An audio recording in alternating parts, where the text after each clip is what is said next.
Good morning, ladies and gentlemen. Welcome to another edition of the Free American Hour. I'm your host. I am Clay Douglas. And Harrell Rhome is my guest today. Harrell, can you hear me?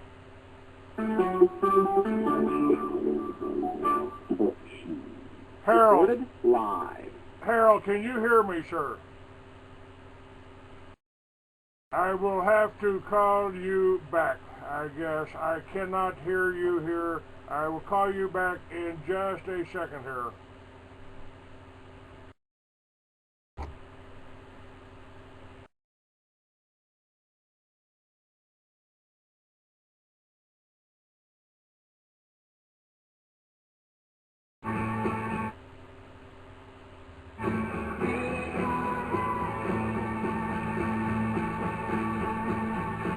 Alright, stay with me here.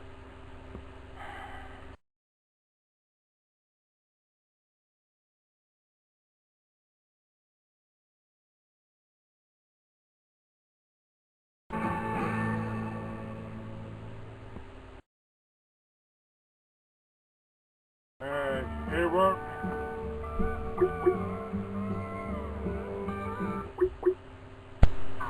Hello, Harrell.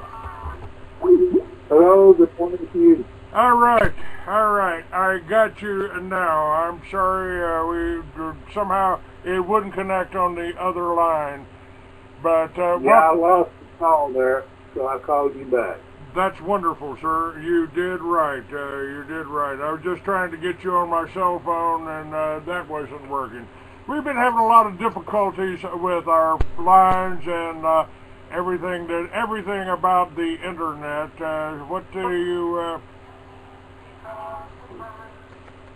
do you think that's just accidental, or do I have the worst luck in the world, or is there something else going on here?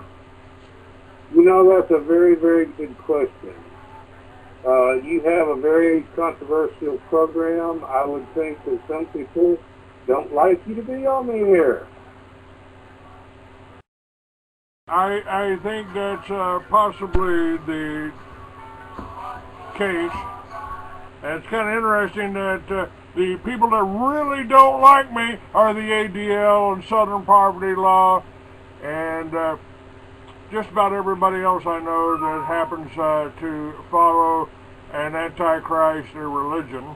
Or I'm not even sure if that's accurate, Harold. You know, and that's one of the things I've been really studying about Gnosticism and reading up on it and looking at some of the Gnostic texts. You know, before Jesus ever showed up, they were warning us about something called archons that they say looked human but didn't have a soul.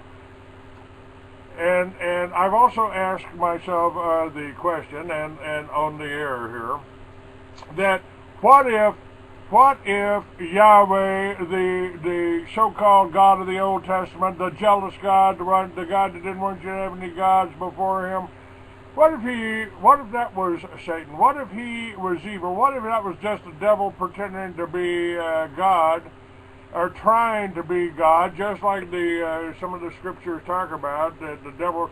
I'm not sure that Lucifer was the bad guy in the Bible. What if he was trying to educate and free humans, and Yahweh wanted to enslave them and get them working in the coal mines and the fields, growing all the drugs for them?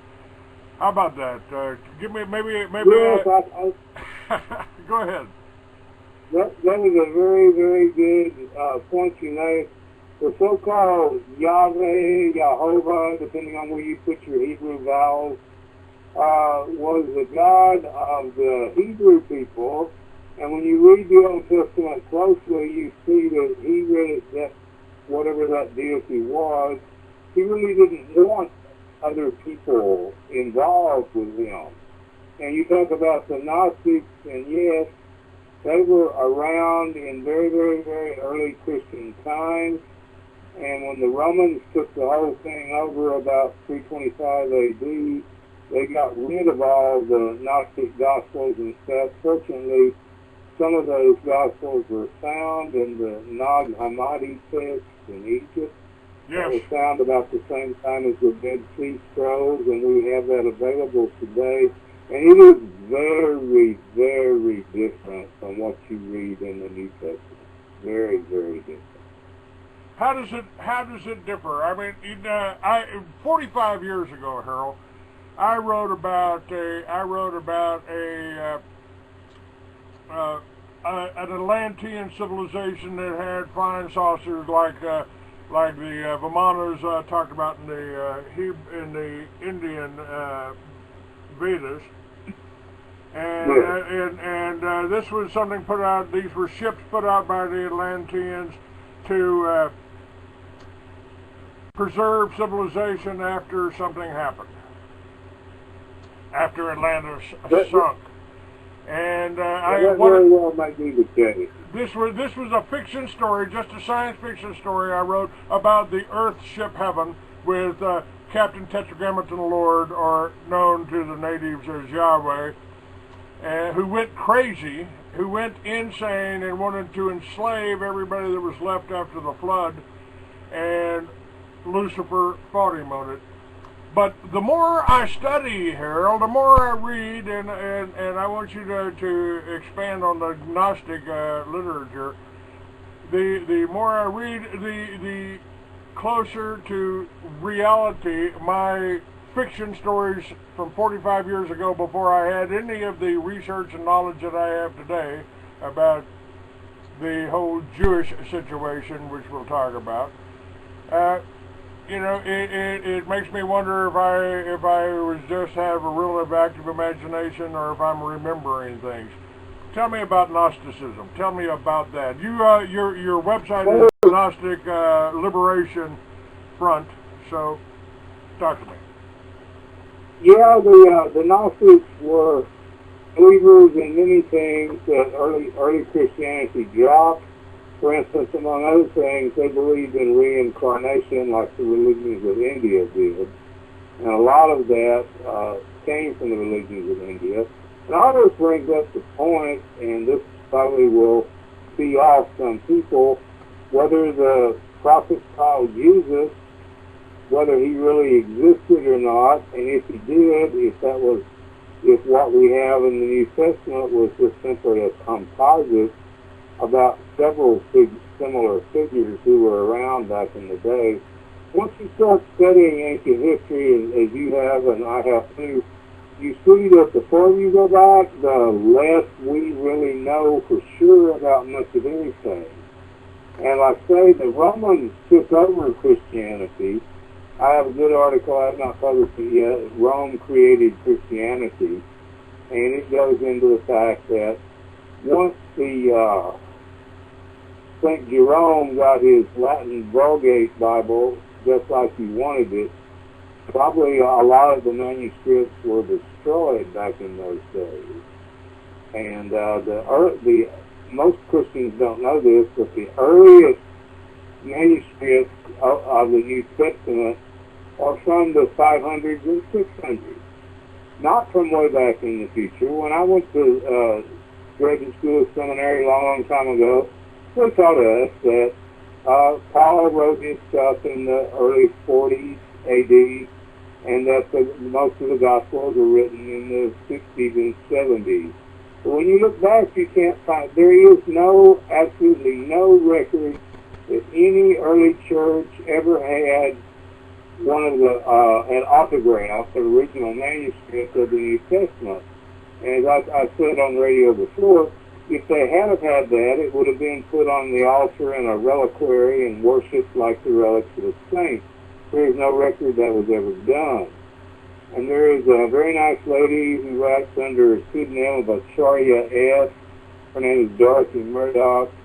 she writes a lot about, did Jesus really, the Jesus that portrayed to us in Christian religion, did he really exist, or was he simply a composite figure?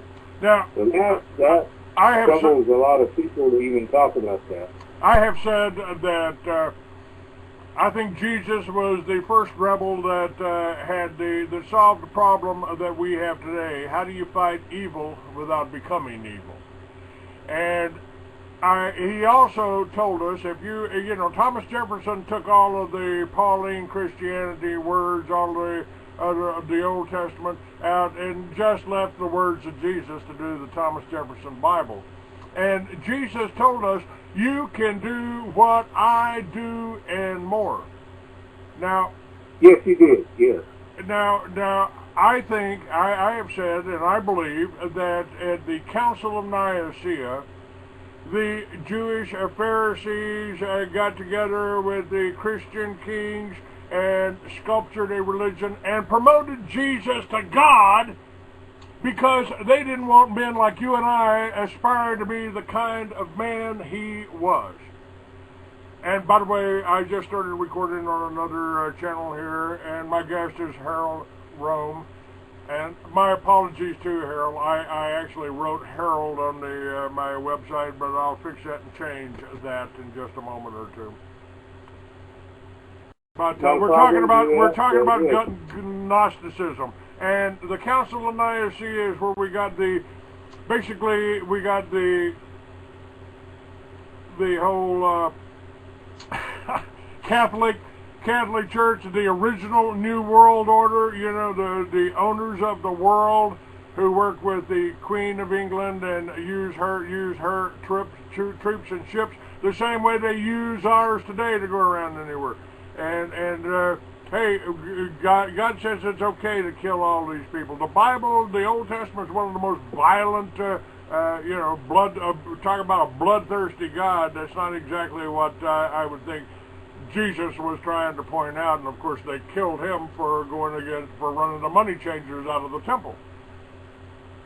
Well, a good point to make is that in what we have recorded as the so-called New Testament, Jesus in the New Testament never ever used the word Yahweh or Jehovah.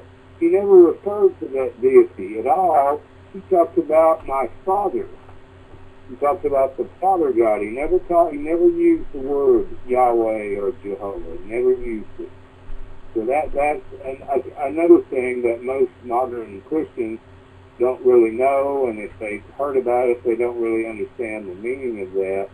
Yahweh, Yehovah, was the Hebrew God. He was not the God of other people.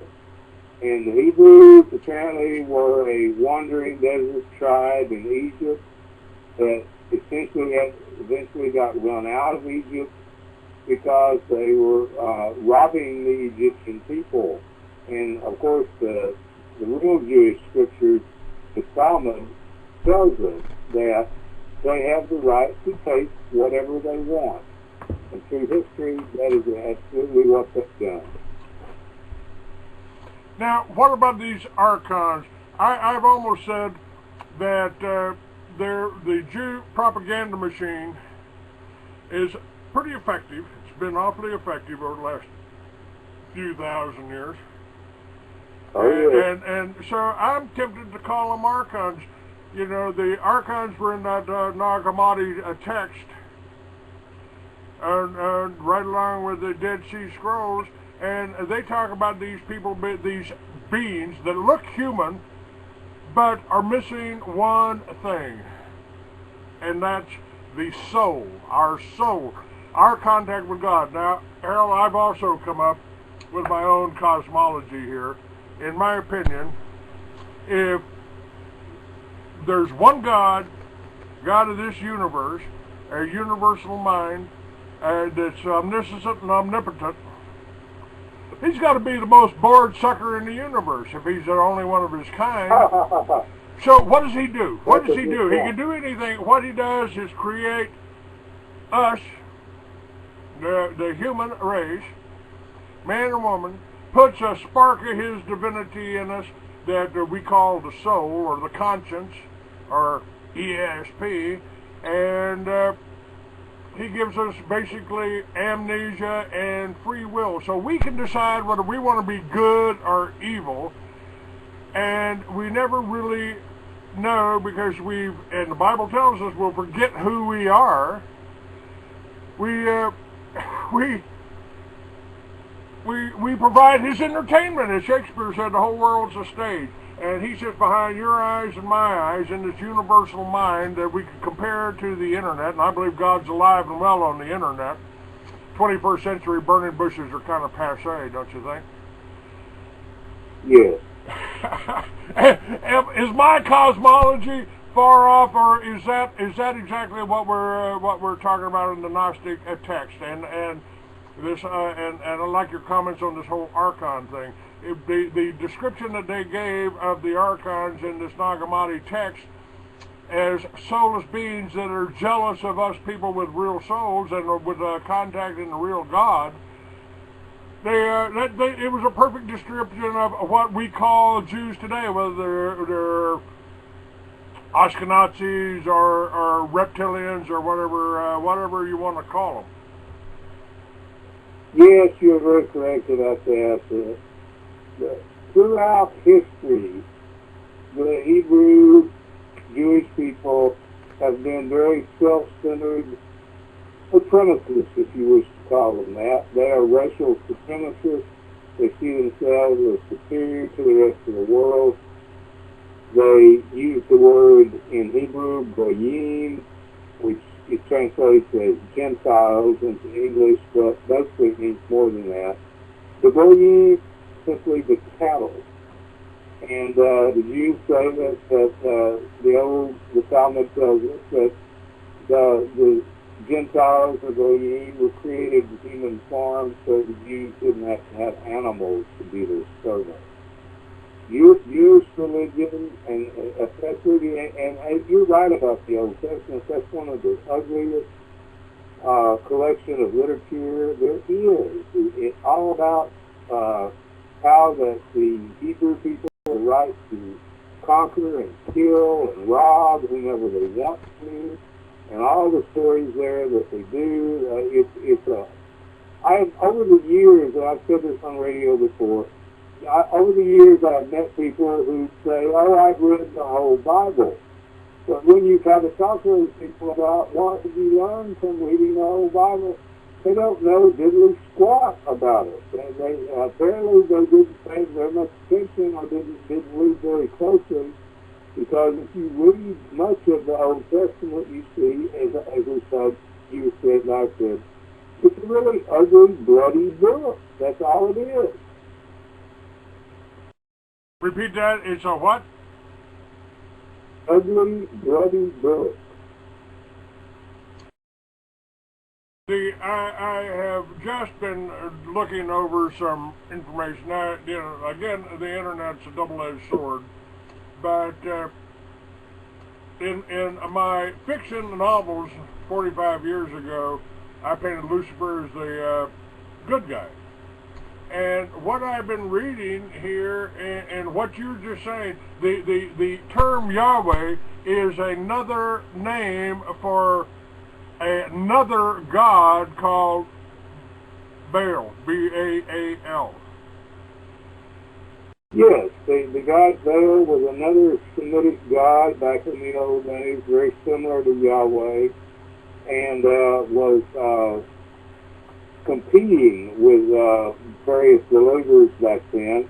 But yes, Baal, Yahweh, you look at all of the deities portrayed in the Old Testament, and in the book of Genesis, the first book, you have all kinds of gods mentioned. Gods, Elohim, another Hebrew word, and that's a plural term, so that means more than one god. So, yes, the Hebrew people of old apparently had several bloody deities that they worshipped. Idols. They had their idols. That was why the Muslims left in the first place to go to a Christian country, because they were trying to force everybody in Mecca to worship idols. They called the Muslims at the beginning they called them religious rebels. Yes, Islam and Judaism are that's a very strange pair of religions, in that the Muslims realize the truth about the Jews, but I also say that if you look at it closely, all three Semitic religions, Christianity, Judaism, and Islam, it's all based on the Old Testament. Whether you like that or not, that's essentially the case. And like I say, the Old Testament is a very violent, bloody, if you will, dirty type of book. And I have very, as you can probably tell, I have very little respect for that. Again, we're probably angering a lot of devout Christians, if there are any listening this morning. But the truth is the truth, whether you like it or not. And again, if you doubt what either Clay or I are saying about the Old Testament, get your Bible out and read some of it. It tells the people to go in and smash babies' heads against rocks. It said, kill everybody, kill everybody, kill everybody. You know, that's kind of where I get the modern army term that kill them all, let God sort them out. Well, there you go. Yes, that's exactly what the Old Testament is about. And like I say, most Christians don't realize that, or if they've ever heard anything like we're talking about, it really pees them off. They don't want to hear it because it contradicts what they've been told by their pastors and preachers over the centuries. And a lot of what is Christianity today, I say most of it was created by the Roman Catholic Church created the Christianity largely as we know it today. Again, that will anger some Protestant Christians and all of that too. But it is the fact when you look back at how the New Testament got started, all of that, you see that case. You know, since the Council of Nicaea, the Catholic Church, could be the whole Antichrist thing. It's also, I think it's also possible, Harold, that if it's possible this century we've killed more innocent people, more millions, maybe 1 billion people have been killed by communism, which was Jewish inspired. Even the rabbis say, some call it communism, I call it Judaism for the masses. All these words, 1 billion people killed, murdered, and maybe we've been in Armageddon for the last 100 years, and since the banks took over, and they just didn't, the press didn't tell us since the bankers owned the press, and the Jews owned the bankers. They are indeed, and yes, both World War I and World War II, essentially it was the same conflict that dragged on, was created by the Jews to destroy Western civilization. They wanted to eliminate Germany. And here again, I may anger some people. I don't think Adolf Hitler was all that bad a character. What he did was oppose Judaism. If you really look at what happened back in the 1920s and 30s with the National Socialist movement, you see that they told the truth about what was going on. And once they were freely elected to the government, that they used financial means to get Germany out of the Depression, which was very, very successful. And that was very much opposed by the Jewish Ashkenazi, whatever you wish to call them, the Talmudists, the Pharisees, all those names are appropriate. And it was necessary to almost totally destroy Germany in World War II. That's what they really sought out to do. But again, we discuss things that most people don't want to hear about. You know, I have made the comment that they have refined the art of slavery to the point that they've refined the art of slavery to the point that the slaves don't know they're slaves. But you know, that's maybe what this whole thing is about. They were bred us for slavery. They've been refining it. You know, so now we got the redneck out there. I'm not a slave, man. I got my gun, and I can go drive my pickup and go get a beer. I'm sorry, you're still a financial slave. And the way they've done that is energy and medicine. They have poisoned us, and the Bible tells you about. The Jews have Purim, and they talk about how they poisoned their masters, how they poisoned their kings, how they've done that over and over and over again, because they are running things behind the scenes. Now, are these Satanists? Are they Jews? I mean, the Talmud is basically a satanic Bible, and I think on the latest edition they've got out of the Talmud, it says Satan right on it. Doesn't it? Skip Baker sent me a thing. I've not seen that, but I've heard that. But once you look at the so-called Talmud, and you see that they're all kind of ugly. Again, if you think the Old Testament is ugly, what do you get to the Talmud? And it tells you that you can have sex, pedophile sex with children. It tells you all kind of horrible things. And again, it's a Jewish supremacist book. It's not, and again, the Talmud is not just one book. It is a huge collection of literature. The Sonsino edition of the Talmud is 50-something volumes, and they're coming out with a new, the Schultenstein translation. It's going to be 70 volumes. If you look at number of words, you probably got 5 or 6 million words. So essentially, the Jews can prove anything they want by quoting from the Talmud.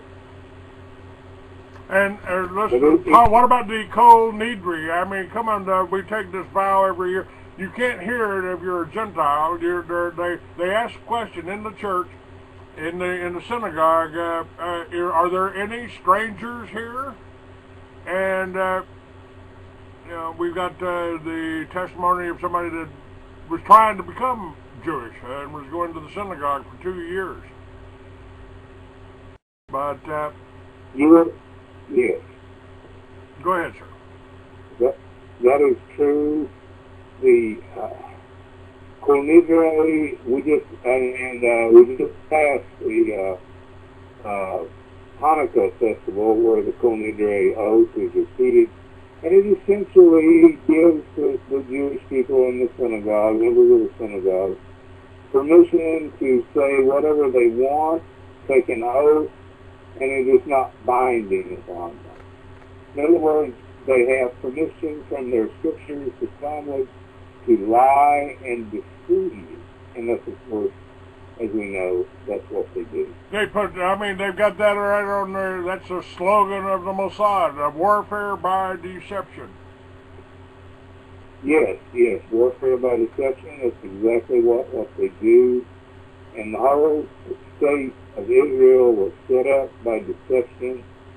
When you look back at how that got started, and again, most of the so-called Jews who live in Israel are of the Ashkenazi descent, and that is basically Jews from old Khazaria that converted, a Central Asian nation that converted to Judaism back in the 800s. None of them have a drop of Semitic blood, yet today they're the majority of the Jewish people.